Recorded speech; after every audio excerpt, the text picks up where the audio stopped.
ആറാം സ്ഥലം നാം ധ്യാനിക്കുമ്പോൾ ഗോൽഗോഥായിലേക്ക് രക്തം വാർന്നൊഴുകുന്ന ശരീരവുമായി കുരിശ് ചുമക്കുന്ന ഈശോയുടെ തിരുമുഖം തുടയ്ക്കുന്ന വേറോനിക്കയെ കാണുന്നു.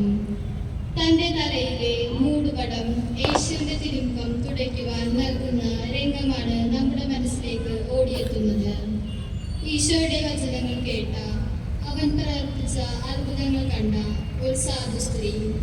അവൾക്ക് യേശുവിനെ ആ അവസ്ഥയിൽ കണ്ടപ്പോൾ എന്തു ചെയ്യണമെന്നറിയാതെ പെട്ടെന്നുള്ള ഉൾപ്രേരണയാലും ഹൃദയം നിറഞ്ഞ വേദനയാലും അവനെ ആശ്വസിപ്പിക്കാനായി പട്ടാളക്കാരെയോ ആർക്കുളിക്കുന്ന ജനങ്ങളെയോ ഗൗനിക്കാതെ ചെയ്തൊരു പ്രവൃത്തിയാണിത്. പകരമായി ദിവ്യനാഥൻ അവൾക്ക് നൽകിയ സമ്മാനവും തന്റെ തിരുമുഖ ചായ തന്നെ ആ തുണിയിൽ പകർന്നു നൽകി. സ്നേഹം നിറഞ്ഞ ഈശോയെ, വേറൊന്നിനെ പോലെ ഞങ്ങളുടെ സഹജീവികളോട് കരുണയുള്ളവരായി വളരുവാൻ ഞങ്ങളെ അനുഗ്രഹിക്കണമേ. മറ്റുള്ളവർ എന്ത് കരുതും എന്ന് ചിന്തിക്കാതെ അനുയോജ്യമായ വിധം പ്രവർത്തിക്കുവാനും മറ്റുള്ളവർക്ക് നന്മ ചെയ്യുവാനുമുള്ള നല്ല മനസ്സിന്റെ ഉടമകളായി ഞങ്ങളെ മാറ്റണമേ. വേറോനിക്കായുടെ തൂവാലയിൽ എന്ന പോലെ ഞങ്ങളുടെ ഹൃദയത്തിലും ഞങ്ങൾ ഇടപെടുന്ന മനുഷ്യരിലും അങ്ങേ തിരുമുഖം ദർശിക്കുവാൻ ഞങ്ങളെയും അനുഗ്രഹിക്കണമേ. ദിവ്യ ഈശോയെ, പാപികളായ ഞങ്ങളെ വീണ്ടെടുക്കുവാനാണല്ലോ അങ്ങ് പീഡകൾ സഹിച്ച് മരിച്ചത്.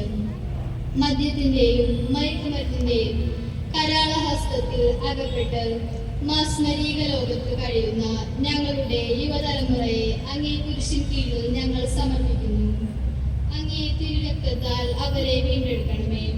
വേറോനിക്കയെ പോലെ സഹജീവികളോട് കരുണയുള്ളവരായി വളരുവാനും ലഹരിക്ക് അടിമപ്പെട്ടു പോയവരെ പുതുജീവിതത്തിലേക്ക് കൊണ്ടുവരാൻ വേണ്ടി പ്രയത്നിക്കുവാനും അതിന്റെ കുരുക്കിൽ അകപ്പെട്ട് പോകാതിരിക്കുവാനുമുള്ള വിവേകവും വിജ്ഞാനവും അങ്ങേ തിരുരക്തത്തിന്റെ സംരക്ഷണവും ഞങ്ങൾക്ക് നൽകണമെന്നും ഞങ്ങൾ പ്രാർത്ഥിക്കുന്നു.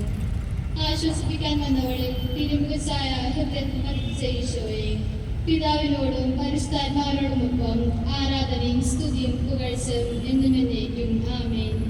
സ്വർഗ്ഗസ്ഥനായ ഞങ്ങളുടെ പിതാവേ, അങ്ങയുടെ നാമം പൂജിതമാകണമേ. അങ്ങയുടെ രാജ്യം വരണമേ. അങ്ങയുടെ തിരുമനസ്സ് സ്വർഗ്ഗത്തിലെ പോലെ ഭൂമിയിലുമാകണമേ.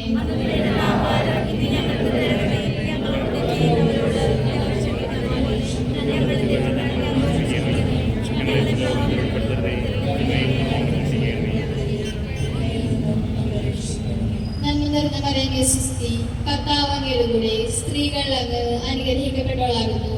അങ്ങയുടെ ഉദരത്തിൻ ഫലമായി ഈശോ അനുഗ്രഹിക്കപ്പെട്ടവരാകുന്നു.